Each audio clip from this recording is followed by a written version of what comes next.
La selección de España se consagró campeona del Mundial de Fútbol 2026 luego de vencer 1-0 a la selección argentina en una vibrante e histórica final disputada en Nueva Jersey, Estados Unidos. A pesar del gran esfuerzo de la albiceleste y de mantener el marcador cerrado en los 90 minutos de juego, el equipo conducido por Lionel Scaloni sufrió la expulsión de Enzo Fernández sobre el final del tiempo regular, condicionando así el desenlace del partido. La ventaja numérica inclinó la balanza a favor de la Furia Roja durante el tiempo suplementario, donde Ferran Torres anotó el gol decisivo en el minuto 106, tras una asistencia de Nico Williams. Con esta anotación, la selección europea logró resistir los últimos embates argentinos y asegurar la victoria. De esta manera, España conquistó la segunda Copa del Mundo de su historia, repitiendo la hazaña lograda en Sudáfrica 2010. Por su parte, el seleccionado argentino, liderado por Lionel Messi, cerró con honores y con la frente en alto una destacada participación en el torneo más grande del fútbol global. Bueno, lamentablemente hemos perdido y hemos perdido bien, porque jugó y juega muy bien la selección de España. Fuimos superados y hay que reconocerlo, más allá de algunas conjeturas, de algunos desaciertos del equipo argentino.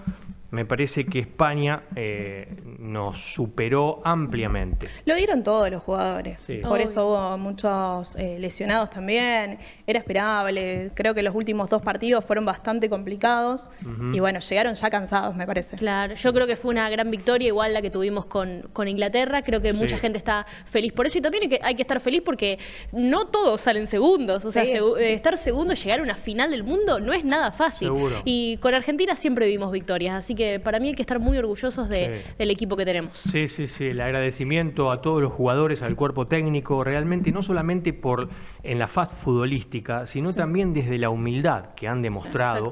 Incluso un grande como Lionel Messi, verlo ayer llorar, como lloraba de esa manera, alguien que ganó todo, digamos, fue campeón del mundo en Qatar 2022, bueno, realmente cómo sintió esa derrota, porque posiblemente sea el último mundial que juegue y bueno, realmente lo sintió mucho. Muy emocionante verlo así, sí, la verdad que es increíble, y no solo a Messi, sino también a Scaloni. La verdad que las palabras de él después del partido fueron tremendas. Se quebró, se quebró muchísimo. Es como que tenía todo muy contenido. Ya venía, viste, con muchas cosas, entonces como que se largó y dijo, bueno, está bien, y somos todos en una parte. No, está bien, es válido llorar, pero yo creo que bueno, Scaloni nos dio muchas felicidades, así que espero que siga, porque está en duda si va a seguir o no, así que esperemos que pueda seguir igual dirigiendo. Claro. Él hablaba, Scaloni, de formar otro equipo, otro grupo, quizás, y que va a ser difícil, dice, formar un grupo humano así, de esas características, más allá de las cualidades futbolísticas de los jugadores del seleccionado argentino.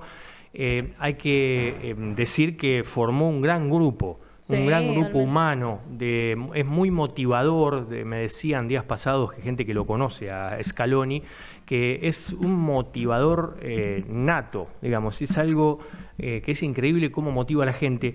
Incluso a él habla de liderazgo y lo ejerce muy bien, el tema del liderazgo, realmente. Sí, yo creo que no metiendo presión y actuando como actuó en todo el Mundial, logró también grandes cosas. O sea, llegar al segundo es muchísimo también. Obviamente se notó, yo creo que todos lo vimos, España tenía un mejor equipo. O sea, juega muy bien. Jugó muy bien. Muy bien España, Entonces ganaron bien y bueno, nosotros también perdimos bien. Yo creo que si hubiese sido más punzante en la vanguardia, digamos, del equipo, me parece que el resultado hubiera sido mayor. Incluso, bueno, también por las atajadas del arquero, ¿no? El Dibu Martínez. El Dibu estuvo a la altura. A la buena actuación. Por eso yo creo que aunque España jugó muy bien, yo creo que Argentina, muchos dicen que no, pero Argentina jugó muy bien. Fíjense que España le tiraba al arco y no no podía. El Dibu no atajaba y le costó un montón a España, vamos a ser sinceros también. La verdad que jugó muy bien Argentina también. Con un jugador menos Argentina. Con un jugador menos. Se fue a la larga, o sea, no es que terminaron 90 minutos, fueron 120 minutos. Sí. Así que bueno, creo que todo el pueblo argentino agradecido por el desempeño de la selección nacional en el Mundial Estados Unidos, Canadá y México. Sí. Bien, bueno, iniciamos así de esta manera. Nos pareció importante empezar con el tema del Mundial. Más allá de la derrota, creo que, como decíamos, la alegría sigue intacta por todo lo que nos dio este equipo y también el cuerpo técnico, ¿no? Bien, bueno, vamos a darle la bienvenida, como hacemos cada programa, esta vez a Nadira Estética Integral, tu lugar, manicuría, depilación, estética facial y corporal y mucho más. Consultas al 341-359-8694. Ahí estamos viendo al pie de pantalla. Instagram, Nadira-tu lugar, San Juan 3763, Ciudad de Rosario. Agradecemos, le mandamos un saludo a Analía. Exacto, sí. Bienvenida. Y gracias por confiar en nosotros. Bien, vamos a darle paso ahora al primer invitado. Está con nosotros Luciano Cucuza, es estilista unisex de aquí de Rosario, San Martín 1434. ¿Cómo te va, Luciano? ¿Cómo estás? Bienvenido. ¿Cómo están? Buenas, Luciano. Bien, muy bien, gracias por estar con nosotros. Gracias a usted. Bueno, ¿qué pasa con el cabello cuando hacemos una coloración, un alisado o una permanente? Puede ser también. Primero tenemos que enfocarnos en que el cabello, cuando va a sufrir un proceso químico, el cabello tiene 3 partes. Ajá. Y tenemos que conocer primero sobre qué vamos a trabajar, ¿sí? El cabello, por ejemplo, está compuesto por unas proteínas, que es la queratina, que es la encargada de dar fuerza, la resistencia, la estructura del cabello. Por ejemplo, sin la queratina, el pelo no podría soportar un brushing, un peinado o un proceso químico, ni un alisado, ni un color. Ajá. Entonces es esencial que la proteína exista, que es la queratina.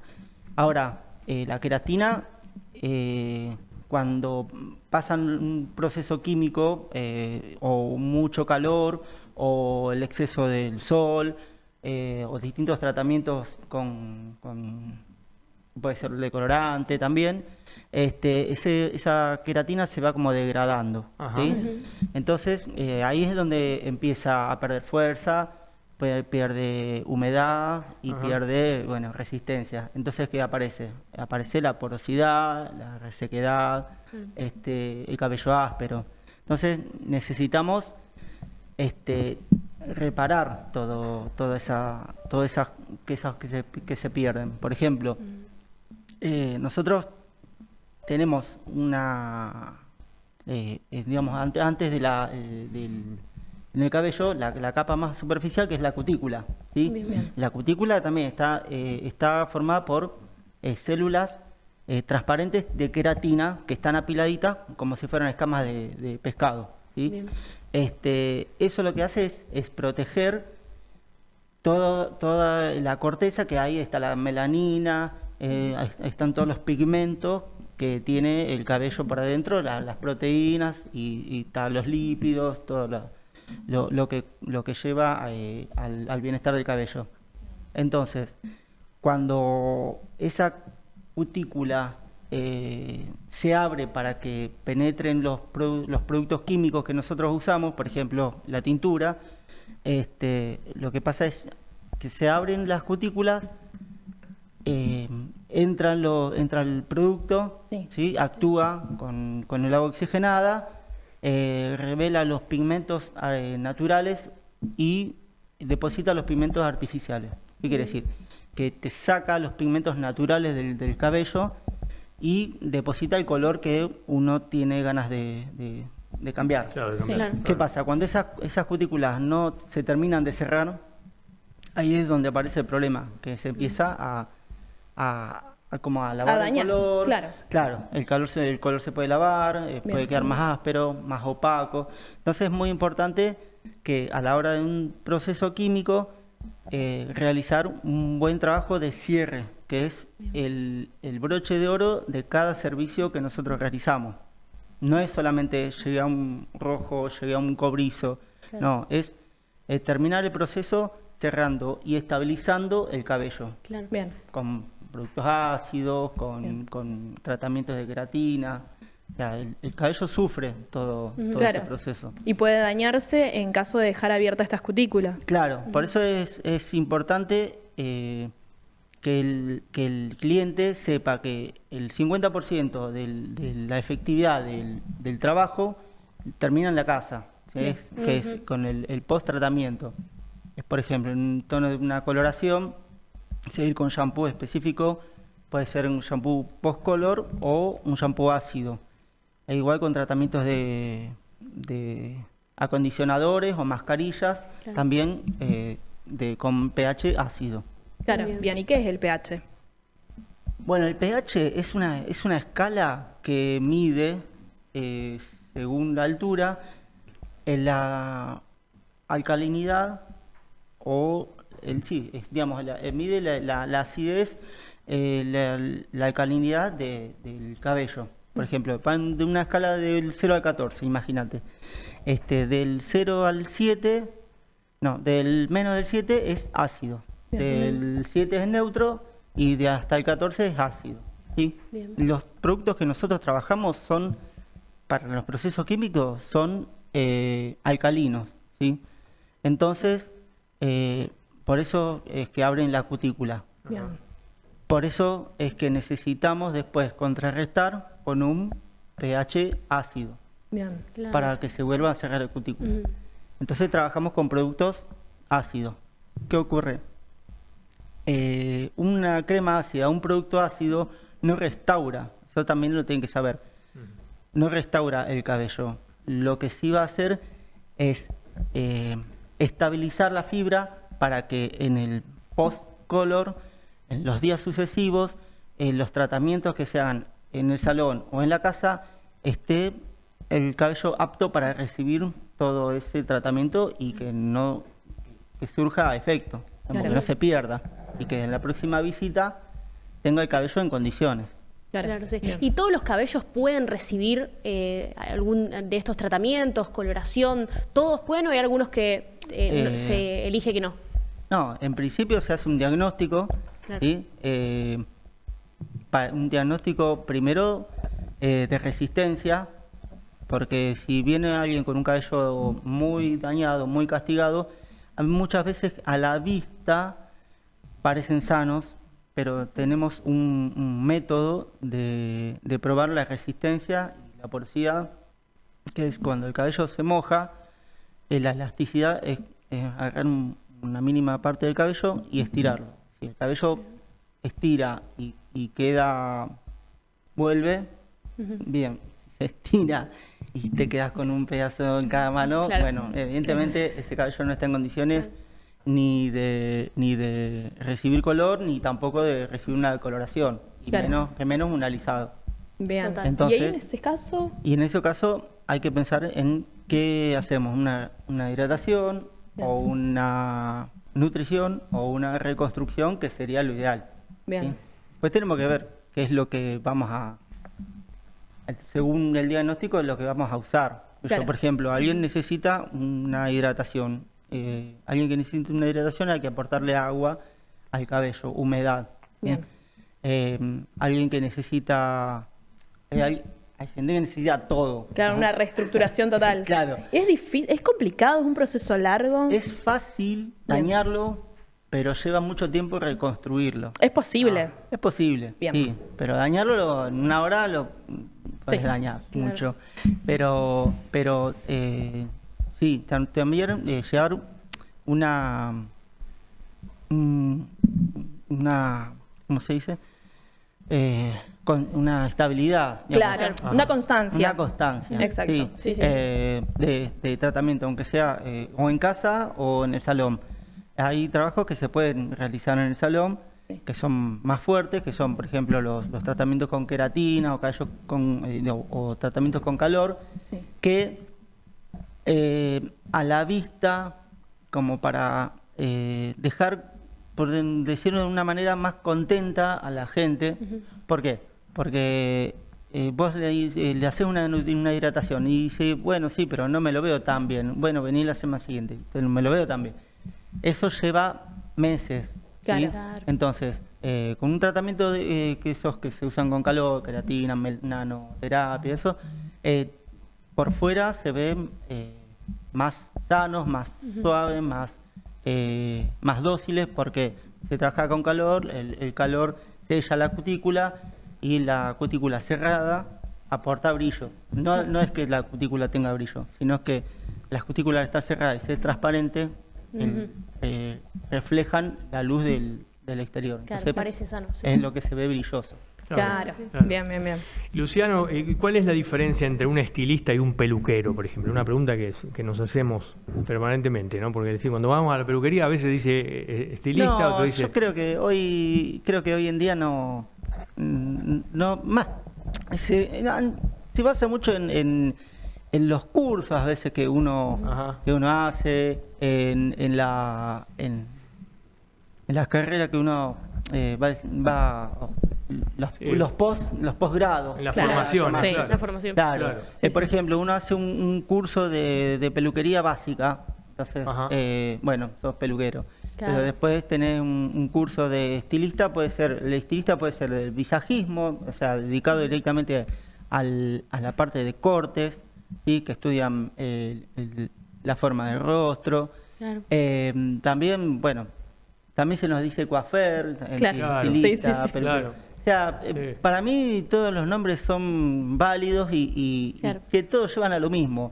Porque el peluquero desde que está hace 30 años hizo 1000 cursos y antes le decían peluquero y le siguen diciendo peluquero.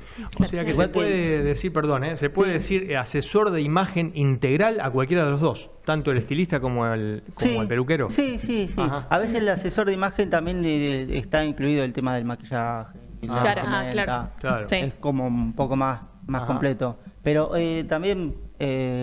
esteticista de cabello, pero bueno, esteticista también es como también un poco más amplia, más integral, claro. Pero bueno, todos los nombres nosotros nos definen. Ahora está mucho el tema del barbero. Antes era el peluquero de hombre. Sí. Ahora también tenemos el barbero. Claro. Que sigue siendo el peluquero de hombre. Claro. Sí, es verdad. Hay variantes. Sí. Pero bueno, está bueno porque después la gente... Que es verdad, es como que yo iba a una peluquera, pero quería ir a un estilista, te dicen. Y bueno, lo mismo. Claro, bueno, está bueno el nombre entonces. Claro, sí. De última. Pero bueno, seguimos siendo peluqueros. Claro, sí, es verdad. Perfecto. Bueno, muchas gracias por estar acá con nosotros. Muchas gracias a ustedes, gracias por la invitación. Bueno, gracias. Una gran clase nos dio Sí. Bueno, se llama Luciano Cucuza, que es estilista unisex. También peluquero, le podemos decir. Claro, peluquero. De toda la vida. Es peluquero de toda la vida. Ufer. Yo empecé siendo peluquero de hombre, así que va variando. Siempre, sí. Te vas capacitando y vas teniendo un poquito de todo. Sí. Claro, perfecto. Gracias. Muy amable. Gracias. Bueno, bien, vamos a darle paso entonces a nuestros auspiciantes, también a través de videos. Está el Consejo Municipal de la Ciudad de Rosario y también Buffet Club Atlético y Social Unión y Progreso. La gente de técnica le dará el orden que considere. Bauti, acá no venimos solamente a ganar trofeos. Nadie te puede pedir que seas violento ni gritar. Venimos a aprender a ser mejores personas. ¿Quedó claro, papá? No entramos en ese juego. Decile no a la violencia. Consejo Municipal de Rosario.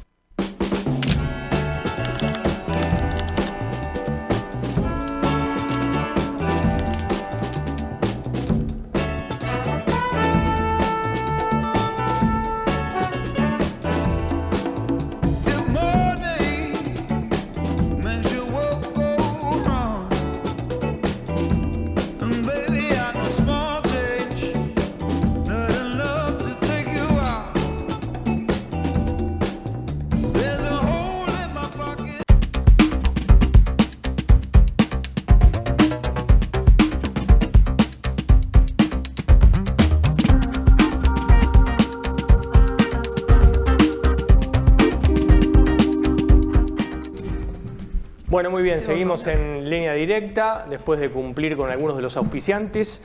Y ahora está con nosotros, sentadas a la mesa, las doctoras Betiana Lombardi y Karina Pistolesi, ambas abogadas del estudio jurídico La Fatigue y asociadas de la ciudad de Arroyo Seco. ¿Cómo les va? ¿Cómo están? Muy bien. Bienvenidas. Gracias por estar nuevamente.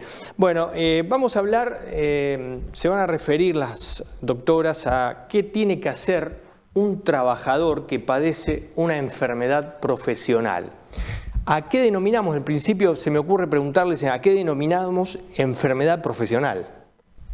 Bueno, lo primero que tiene que saber la gente es que el baremo cambió, entonces también al final de la charla le vamos a dar dos enfermedades profesionales que son muy comunes y que la gente no sabe. Bien. Pero lo primero que tiene que saber la gente es que la enfermedad profesional es producto de su trabajo.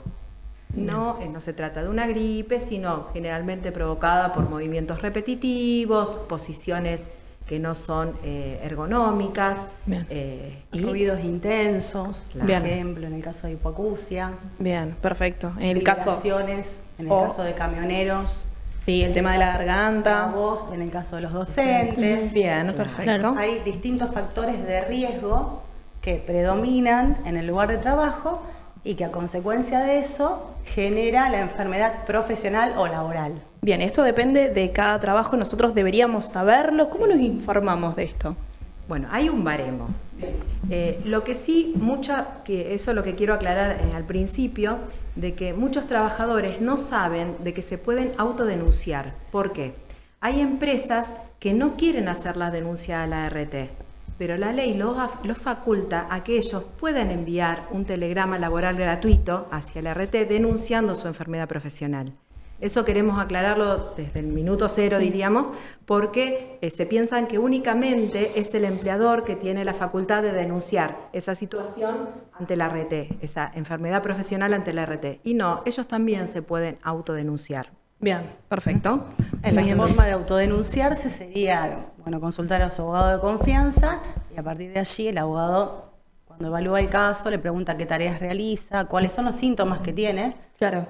Y desde allí le relatamos, le hacemos el telegrama laboral que lo manda por correo argentino de forma gratuita. Bien, ¿y la ART puede rechazar una enfermedad profesional? De hecho lo hace. De hecho lo hace. Bueno, el proceso es, una vez que la ART rechaza la enfermedad profesional, después vamos a una instancia administrativa que es comisión médica. Hoy por hoy es obligatoria esa instancia. Entonces revisa esa situación comisión médica y a veces sucede de que revierte el rechazo sin causa del ART y hay veces que no. Entonces queda habilitada ya la vía judicial para que el trabajador haga su reclamo ante la justicia. ¿Y qué tareas producen enfermedades profesionales? Hoy trajimos dos enfermedades, hay muchas. Sí. Por ahí la gente no lo sabe, entonces vamos a empezar, estuvimos charlando, empezar por dos enfermedades que se dan muchísimo en muchas personas, son enfermedades muy comunes que la gente no sabe que son enfermedades profesionales, piensa que son de su propio cuerpo. Claro. Y en realidad la produce el lugar de trabajo. Bien. Trajimos para hoy exponer las hernias inguinales, Bien. que están introducidas ahora en el nuevo baremo, y las varices. Bien. Ah, bien. Sí, También. que son dos cosas que por ahí la gente no sabe que pueden ser enfermedades profesionales y piensa que es su propio cuerpo la que la genera. Claro, como que ya venís con eso también. Exacto. Sí, la edad, uno Claro. dice, La edad. bueno, ya tengo tantos años, bueno, es normal que tenga este desgaste físico, y la verdad que no es así. Y hernias inguinales me refiero, puede ser por el trabajo forzoso que hacen. Exacto. Ajá. Mira. Sí. Mira. Hay dos tipos de hernia, una que es directa, que es la que se provoca precisamente por lo que vos decís, Marcelo, ese esfuerzo desmedido, inclusive no a veces tampoco tan desmedido, sino repetitivo, porque una persona que levanta desde el suelo continuamente cajas, para decirlo de alguna forma, cajas, y ese es su trabajo, 8, 10 horas diarias, es un esfuerzo, o sobre sus hombros, generalmente son albañiles, de profesiones albañiles, la gente de carga y descarga. La gente de carga y descarga, inclusive hasta los camioneros, porque hay camioneros que cargan y descargan también la mercadería que lleva. Entonces, todo ese tipo de actividad genera una presión abdominal. Es muy factible que tenga una hernia inguinal. Inclusive, a veces, hasta actividades en donde el cuerpo provoca torsiones. El girar mucho tiempo, aunque no sea con pesos, pero sí el girar, la torsión del cuerpo genera también una hernia inguinal. Por eso hablamos de dos tipos de hernias. Una directa, que es la provocada por la actividad que desarrolla el trabajador, y las indirectas, que es congénita, es propia de su cuerpo, y en una ecografía se puede determinar precisamente de qué tipo de hernias estamos hablando. Entonces, es algo muy común, que la gente realiza muchos esfuerzos físicos en estos trabajadores, como dijimos recién, camioneros, carga y descarga, y que tranquilamente pueden sufrir una lesión así, y que de no ser tratada puede resultar grave. Claro, bien. Sí. Y doctora Betiana Lombardi, le preguntamos el tema de varices, ¿cómo se generan? ¿Por qué? El tema ¿Por qué varices, razones? sí. El tema varices, o sea, las varices es la presión sobre las venas, sobre la sangre. Eso se denomina varices. Entonces, ¿cuándo se da la varice? En el tema laboral. Cuando uno está mucho parado, a lo mejor la gente piensa que es caminando de un lado para otro. No. O sea, en el ámbito laboral se da cuando uno está parado mucho tiempo y si camina, tiene que caminar en un lugar chico. Por ejemplo, de 2x2 o 100 metros y después vuelve a parar. 2 horas parado, 3 horas parado, después vuelve a caminar y eso genera la varice. No el que, porque, por ejemplo, a veces vienen clientes que dicen, nosotros subimos y bajamos de escalera, por eso tengo varices. No, o sea, eso no provoca la varice laboral. Entonces, esas patologías, se van en aumento. Hay varices que son muy pequeñas y después a veces se hacen edemas, son operables y la gente no lo sabe. Y lo que hoy estuvimos también mirando para informarles es, por ejemplo, las distintas tareas y los distintos gremios que pueden sufrir esto. Por ejemplo, habíamos estado mirando los peluqueros, que están mucho parados, por ejemplo. Los empleados de comercio. Que uno por ahí piensa que no tiene varices por estar o en un mostrador o moverse poco en el lugar de trabajo, y sin embargo eso provoca las varices. Un repositor. El repositor, claro. El repositor de un supermercado. Imagínate que el trayecto que hace es muy corto, a lo mejor de la bodega a las góndolas. Pero está todo el tiempo parado cargando. Cargando cosas. Bien, perfecto. O moviéndose en un lugar pequeño. No grandes tramos. Bien. ¿Y cómo hago yo, por ejemplo, cuando me doy cuenta que tengo esto, para agarrar y decir, necesito denunciar esto, o no pasar por encima de mi trabajo? Siempre es lo primordial ir y enfocarse en el trabajo. Y sería lo correcto a noticiarle al empleador, decirle que empezás con esos dolores. A lo mejor el empleador tampoco lo sabe, porque son las enfermedades profesionales, el accidente todo el mundo lo ve y es violento y porque pasa. Es un evento súbito. Pero las enfermedades que vienen dándose progresivamente con el tiempo también, porque cuando uno se da cuenta que tiene síntomas, o sea, las varices empezaron hace bastante. Entonces, y el empleador a veces tampoco lo sabe. Entonces, lo primero que hay que hacer es dirigirse al empleador para que ese empleador denuncie a la ART la enfermedad que tiene su trabajador. Y más que nada es un principio de buena fe del contrato de trabajo, ¿no? Si se entiende de que el trabajador está sufriendo por una afección, que sea el empleador el primero que sepa cuál es la situación y que busque la forma de remediarlo. Por eso aclaramos, como al principio que dijimos, que en el caso que el empleador no quiera hacer la denuncia, el trabajador puede autodenunciarse, pero siempre es prioridad la buena fe. Bien, perfecto. Bien. Incluso también por supuesto se dan varios tipos de enfermedades, entre ellas, por ejemplo, hipoacusia, que es pérdida de la audición. Afecciones respiratorias también se dan también, que a veces no se tienen en cuenta, pero una afección respiratoria puede generarse en un determinado trabajo.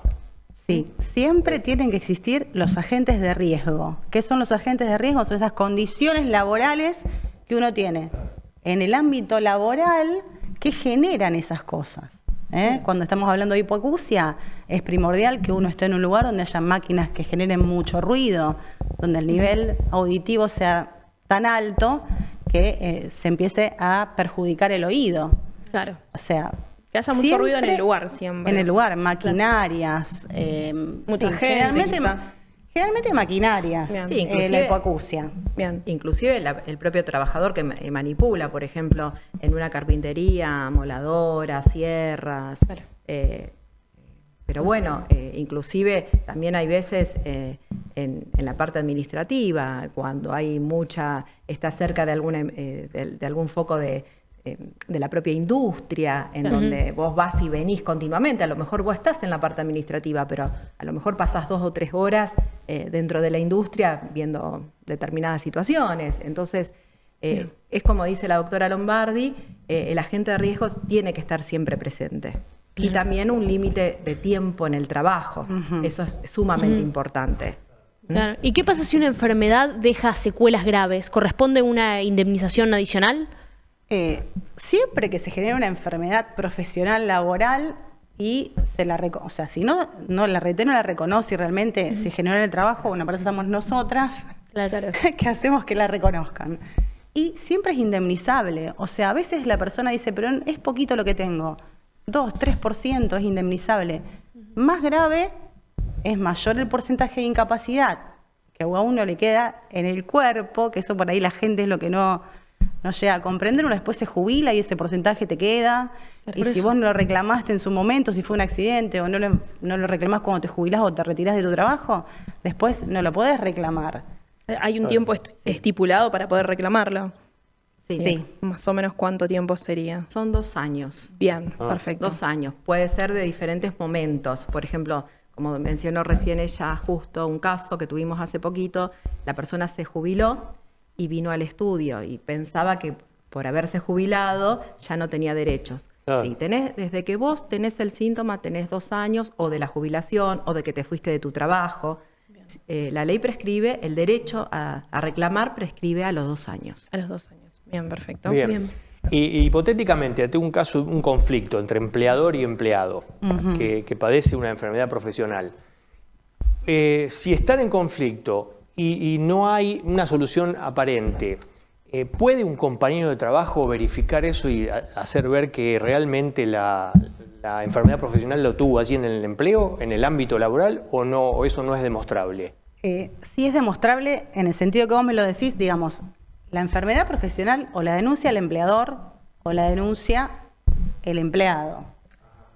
Si nosotros tomamos a los testigos, los compañeros de trabajo serían los testigos que verifican que obviamente esa tarea generaba esa enfermedad. Entonces todos empiezan a declarar de que realizaban la misma tarea durante un montón de tiempo o estaban expuestos al ruido durante un montón de tiempo, y los testigos en estos casos son fundamentales.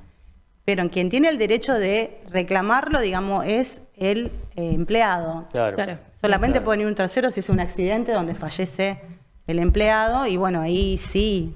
Claro, sería otra cosa. Si estamos no sería una enfermedad laboral, estaríamos ante otra situación, ¿no? Claro, un accidente, más que nada. Sí, tal cual. Pero bueno, quiero dejar en claro que, terminada la etapa administrativa, que vamos a la etapa judicial, que es la etapa donde se necesitan los testigos para acreditar ese ambiente ruidoso, esas posiciones raras para trabajar y demás, acá el empleador no tiene ninguna participación, no se los perjudica en nada. Hay mucha gente que tiene miedo de que porque hace un reclamo de sus patologías a la RT, tiene miedo de que sea perjudicado con su empleador. Claro. Le queremos dejar, pero absolutamente, la tranquilidad de que el empleador no es parte de la demanda judicial que se le puede hacer a una compañía de riesgo de trabajo. Claro, ahí responde el RT. Responde el RT, claro. Responde el RT. Entonces, no hay problemas en eso, porque a lo mejor también los testigos tienen miedo de ir a declarar porque dice, pero el empleador, ¿qué va a decir? No tienen que tener miedo, porque acá lo único que van a ir a declarar que fulano de tal hacía determinadas tareas en ese ambiente de trabajo, que debe controlar la ART. No es responsabilidad directa del empleador en ese juicio. Bien, yo como empleado no debería tener ningún problema con mi empresa si yo denuncio una enfermedad profesional. Exactamente. Bien, y en caso, en caso de que no se cumpla y tengo algún problema por haber denunciado a la ART. A ver, problema como que me están buscando algo. Sí. O sea, si vos denuncias al RT y tu empleador no quería que denuncies al RT, te va a despedir. Claro, sí. O no. Pueden pasar un montón de cosas, pero bueno, la consecuencia más grave es el despido. El despido, sí. Al que todo el mundo le tiene tanto miedo. Y bueno, entonces prefiere dejar el cuerpo en manos de otros antes de un despido. Pero nosotros por experiencia sabemos que después la lesión le sigue quedando al trabajador y por cualquier otro motivo el empleador lo despide. Entonces, no está, lo que tratamos de hacerle entender de que no están haciendo un reclamo injusto, de que no están fuera de la ley, sino todo lo contrario, están haciendo valer sus derechos. Bien. Perdón, y si el empleador despide a ese trabajador, tiene que indemnizarlo por la ley laboral. Bien, claro. Depende del convenio de cada uno, pero bueno, en general la ley de contrato de trabajo, que abarca a la mayoría de los trabajadores, no a todos, pero bueno. Y aparte tiene que tener pruebas de por qué lo despidió también. Una cuestión de que, o sea, tiene que ser válido. Por eso. Lo puede despedir sin causa y le tienen que pagar. Le tiene que pagar, claro. Sí. Y si es con causa, te tiene que demostrar La causa, pero...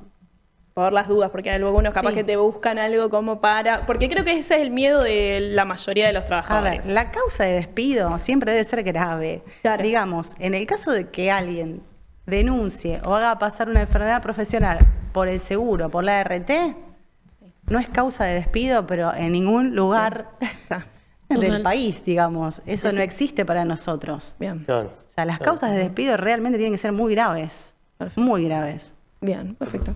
Muchos trabajadores no denuncian o callan, digamos, y cuando terminan su etapa laboral, ahí se dan cuenta que debieron haber denunciado ante la RT, ¿no? Como dicen ustedes. Ahora, ¿ustedes coinciden conmigo en que a veces el empleado no hace la denuncia o calla por esto del juicio, de la industria del juicio, que se llama, que permanentemente, o sea, que dice, bueno, yo me callo porque si no empiezan, que la industria del juicio, el empleador interviene? Bueno. La verdad que no existe. No existe. No, es una fábula decir. Por eso quería conocer su opinión. Claro, un mito decir de que existe una industria del juicio. A ver, si realmente ante una enfermedad profesional, las ART le harían conforme la patología de la persona, los estudios que corresponden, la atención médica que corresponde, la situación terminaría ahí.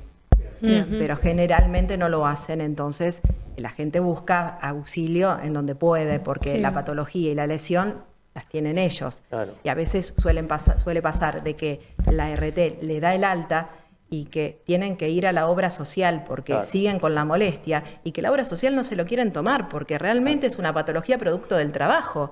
Entonces queda el trabajador en una indefección total porque la RT lo rechazó, porque la obra social no lo quiere tomar. Si va a un hospital público ya sabemos que están colapsados y además salta que tiene RT o que tiene obra social y tampoco lo quieren atender. Entonces quedan en una desprotección bastante grande. Y hay gente que termina pagando incluso creo que a médicos particulares. Obvio. Sí. Que son bastante elevados dependiendo también la afección que uno tenga. Es que tienen que pagar particular, por ejemplo, una rehabilitación de hombro, de rodilla, porque la RT, lo rechaza la RT.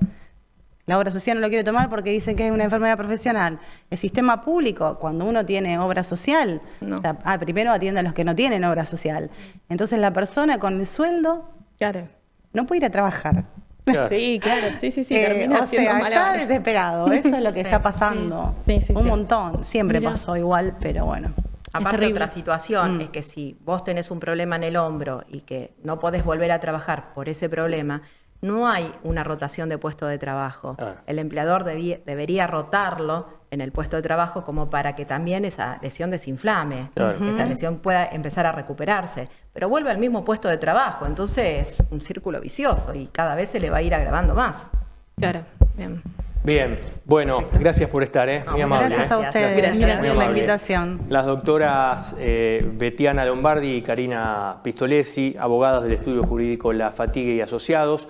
Decía esto y mencionaba esto de la industria del juicio porque son los gobernantes quienes dicen permanentemente para atenuar un poco esto del juicio, que el empleado reclame, son los que permanentemente dicen, no, la industria del juicio, porque esto hay que disminuir. Bueno, de hecho, la nueva reforma laboral, ¿no? También. Claro, sí, sin duda. Por eso me interesaba conocer también las opiniones de las especialistas en el tema. Gracias, muy amable. Gracias por estar. Gracias. Bueno, me dicen que está conectada con nosotros Silvana Liporace, que es coach neurobiológica, creadora de Renacer Cuántico. A ver si está conectada. Bueno, la saludamos como corresponde formalmente. No sé si está allá, pero avisan que sí. Bueno, ahí está, ahí la vemos. Hola Silvana, ¿cómo estás? Hola, un gusto. ¿cómo estás? ¿Cómo estás, Marcelo? Un gusto. Bueno, ¿cómo te va? Hola, Silvana. Te escuchan mis compañeras también, Jacqueline Celis y Lara Pidal, que me acompañan estás, en el Silvana? programa. Hola, un gusto, chicas. Un gusto. Bueno, en principio se me ocurre preguntarte para iniciar esta entrevista, es que te presentes. ¿Quién es Silvana Liporace? ¿Cómo se define? Bueno, antes que nada quiero decir que esta es mi primera entrevista, así que estoy feliz de poder compartir acá este espacio con ustedes. Mi nombre es Silvana Liporace, pero me dicen Chilu. En mi Instagram me conocen como Chilu. Soy coach neurobiológica, creadora del método Renacer Cuántico.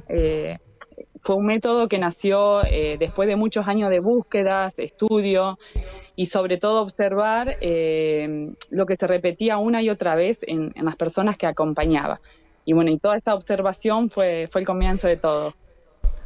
Bien, ¿y qué significa el método Renacer Cuántico? Bueno, el método es como que empezó con una pregunta, porque hay personas que hacen quizás terapia, leen libros, cambian de trabajo, cambian de pareja, intentaban hacer cosas diferentes y sin embargo es como que seguían viviendo la misma historia. Esa pregunta fue lo que quizás me acompañó muchos años. Entonces ahí empecé a estudiar diferentes disciplinas, estudié coaching, estudié neurobiología, programación neurolingüística, biodescodificación, árbol transgeneracional. Pero cuanto más aprendía, era como que más entendía algo muy importante, que ninguna herramienta por sí sola podía explicar completamente a una persona. Ahí comprendí que necesitamos una mirada más integral, más integradora. Fue por eso que nació, vamos a decir, Renacer Cuántico. Bien, ¿y en qué se centra la idea principal de tu método? En esto que es, justamente como decís, no me sale la palabra, integral. Algo integral, claro. Integral. Bueno, creo que justamente es como que nadie llega al mundo, vamos a decir, rotos, entre comillas, sino que hay muchas veces que sentimos como que hay algo malo en nosotros, porque repetimos capaz historias, repetimos conflictos, aparecen síntomas que quizás no comprendemos. Pero yo lo que no creo que seamos un error. O sea, detrás de cada conducta, detrás de cada emoción, detrás de cada bloqueo, existe una historia que necesita ser comprendida.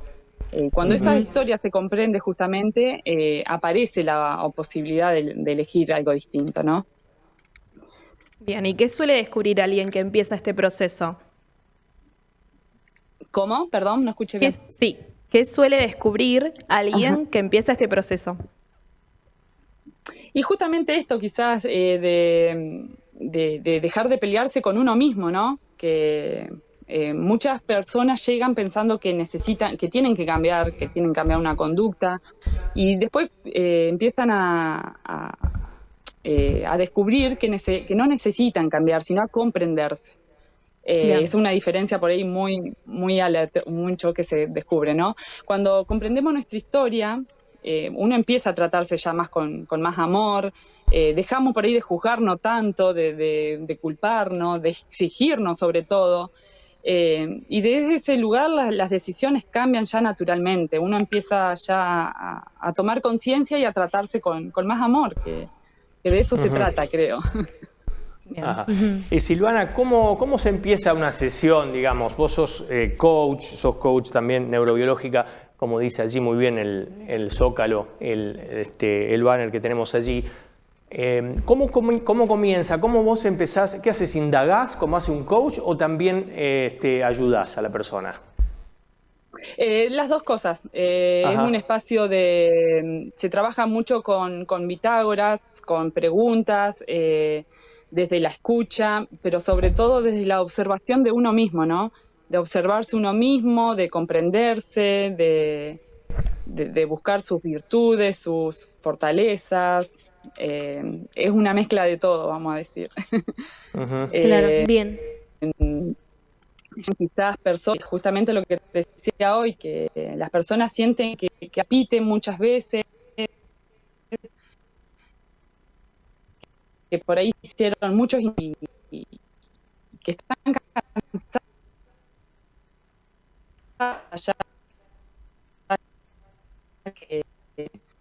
como que perdieron una ¿no? Y después de empezar a producir un cambio.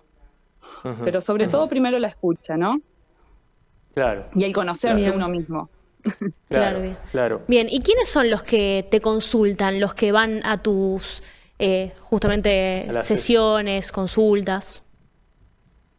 Y bueno, más o menos esto que te decía hoy es personas por lo general como que sienten que están perdidas o con algún dolor muy, muy fuerte, que sienten que hay personas que sienten que hicieron algo mal y después se dan cuenta que no hay nada mal en uno, ¿no? Claro, es un lugar para sanar, digamos, entonces. Claro, sí, totalmente. Claro. Bien, totalmente. Bien. Sí, sí. Bien, te consultan mucho por el tema soledad. Hoy mucha gente acusa eso, ¿no? Lo dice, ¿no? Permanentemente. Sí. Por más que esté a veces acompañada la persona, se siente sola. Justamente, sí. Te diría un 90% es personas con matrimonio, con trabajo, con vocación, pero la mayoría con ese gran vacío existencial. Que tienen un montón de veces me ha pasado esto de llegan a la consulta diciéndome tengo todo y no soy feliz. Claro. Entonces es un trabajo muy interno ahí, ¿no? Porque esta soledad de estar solo con uno mismo, no con el entorno. Eso llega muchísimo, llega muchas personas que, esto que te decía recién, de que sienten tener todo, tienen un laburo, tienen una familia, tienen casa, no sé, todo lo que soñamos desde chico quizás tener, y cuando se encuentran ahí teniendo todo, tienen ese vacío existencial. Te diría que eso es la mayoría de los consultantes. Bien, y el método que vos realizás. También ¿Perdón? ¿Sí? Sí, no, termina. Adelante. O el tema también de me ha pasado también últimamente de buscar su vocación en gente adulta, gente de 40 años que dicen soy contador, soy abogado y no quiero esto para mi vida. Se replantean en esa edad de que quizás laburaron toda una vida de algo y quieren buscar su verdadera vocación, su verdadero propósito de vida, ¿no? Que muchas veces es una profesión y muchas veces no. Justamente. Claro. Sí. ¿Y tu método llega, es rápido cambiarle la cabeza a las personas? ¿Es un proceso largo? No, la idea es justamente a diferencia quizás de una terapia convencional, que quizás estamos, no justifico nada, ¿no? Que hay veces sean un año, no. Estos son métodos que trabajamos entre 4 a 6 sesiones aproximadamente. Depende de lo que quiera trabajar el consultante, pero la idea es justamente hacer algo integral, pero no más de 6 sesiones. Bien, y que se vean muy resultados, pocas, fundamental. Claro, sí. Y se ven resultados, sí. Por suerte, bien. Sí. Bien. Silvana, ¿cómo actúas? Depende de tu actividad, ¿no? Por supuesto, y quiénes tengas enfrente, pero a veces te ocurre en las sesiones que viene alguien que no tiene muy en claro qué necesita, qué quiere, qué desea. Vos en ese caso, cuando viene alguien que, por ejemplo, te consulta y dice, mira, la verdad que yo no sé realmente lo que me pasa. ¿Vos vas al futuro, vas al pasado, a la mayoría? La mayoría llega con este planteo. Mirá vos, me estoy dando en el blanco. La mayoría llega con este planteo. El estar perdido existencialmente, sí. Primero lo ¿Y vos que hacemos es vas al pasado ahí trabajar, o te parás en el presente y mirás el futuro de la persona? las dos cosas. Ajá. O las tres. Primero tres. trabajamos conociéndose uno mismo, trabajamos con muchas herramientas como, varias herramientas, como el carnet cósmico, una de las herramientas que trabajo. Ahí descubrimos a la persona en sí, en su esencia, cómo funciona, cuáles son sus habilidades, hay mucha astrología, mucho fractal, descubrimos las luces, las sombras del consultante, cómo funciona en sí con su entorno, cuáles son sus debilidades y demás. Después que trabajamos esa primera etapa, que conocerse uno mismo, estudiamos la historia de esa persona, ¿no? Porque sabemos que detrás de cada conducta también hay una historia. Entonces, digamos que el primer paso es descubrir quiénes somos realmente, conocernos. La segunda etapa es conocer nuestra historia y a partir de la tercera empieza el periodo de transformación, ¿no? Ahí ya es más, digamos que las dos primeras etapas, las dos primeras sesiones como general, pero ya a partir de la tercera etapa cada consultante empieza a decirme qué es lo que realmente quiere trabajar. Depende de lo que le haya salido de su historia, de sus fortalezas. Justamente en esa tercera etapa muchas de los consultantes que han venido ahí se dan cuenta de que su propósito de vida no era el que estaban cumpliendo, ¿no? Sino estaban cumpliendo las expectativas de alguien más quizás. Claro. Tremendo. Bueno, Silvana, te agradecemos muchísimo que hayas estado aquí con por favor, nosotros. a ustedes. Muy amable, directamente desde Concepción del Uruguay. Desde Concepción, sí. Un saludo a toda la gente de Entre Ríos. Muchas gracias, Marcelo y chicas. Bueno, y un gusto, muy amable. Bueno. Gracias, muy amable. Gracias, Silvana. Gracias. Adiós. Bueno, se llama Silvana Liporace, que es coach neurobiológica. Exacto. Hablando sobre el tema que mucha gente va por soledad, asiste por un vacío existencial. Sí, es como que está perdida, como que no sabe. Ajá. Incluso me llamó la atención que diga que gente profesional. Sí, O sea, que tiene todo, pero en realidad no lo tiene, siente que no tiene nada. Sí. Bueno, ella comentaba que viene mucha gente capaz, eso, que tiene una vida profesional ya avanzada, pero yo también me ponía a pensar que hay muchos jóvenes que también están perdidos en la vida, que no saben qué hacer, qué estudiar, que están como en ese... La próxima le preguntaremos que si le van muchos jóvenes, pero creo que también es una situación que la pasan todos, me parece. Es que existe mucha gente que estudió una profesión y se da cuenta a medida que va pasando la experiencia que no era lo que realmente buscaba. Y es tremendo eso, pero pasa. Es duro, así que está bueno que alguien te acompañe en eso. A veces reaccionamos en el momento y otras veces tarde. En el camino, sí. Cuando ya uno ya tiene quizás la profesión y no era lo que uno esperaba. Sí. Pero está bueno reaccionar, o sea, por lo menos siento que nunca es tarde para nada, absolutamente nada. Bien. Bueno, muy bien. Tenemos una noticia positiva, lo hacemos rápido, puede ser, nos quedan 2 minutos nada más del programa. Dale, Vamos con la primera. El gobernador de la provincia de Santa Fe, Maximiliano Puyaro, invitó formalmente al Papa León XIV a visitar la ciudad de Rosario.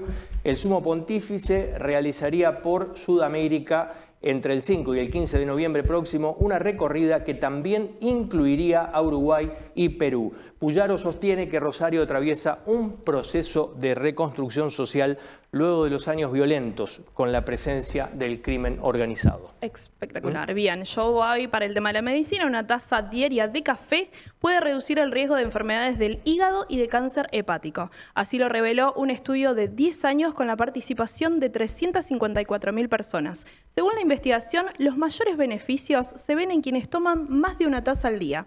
De todos modos, la Administración de Alimentos y Medicamentos de Estados Unidos recomienda no superar los 400 miligramos de cafeína por día, el cual es equivalente a 2 o 3 tazas de café. Mira, mucha gente toma café. Sí, Tremendo. Hay beneficios. Sí. Y cerramos con que la inflación en Argentina fue de 1,9% en junio de 2026, según informó el INDEC, marcando el registro mensual más bajo de los últimos 10 meses y perforando el piso del 2% por primera vez desde agosto de 2025. Bueno, muy bien, nos vamos ya realizadas las noticias positivas que siempre traemos y compartimos con ustedes. Han sido muy amables. Quien les habla, Marcelo Malvestiti, me acompaña Lara Pidal y Jacqueline Celis. Gracias, chicas, por estar conmigo. Muy amables. Gracias, Marce.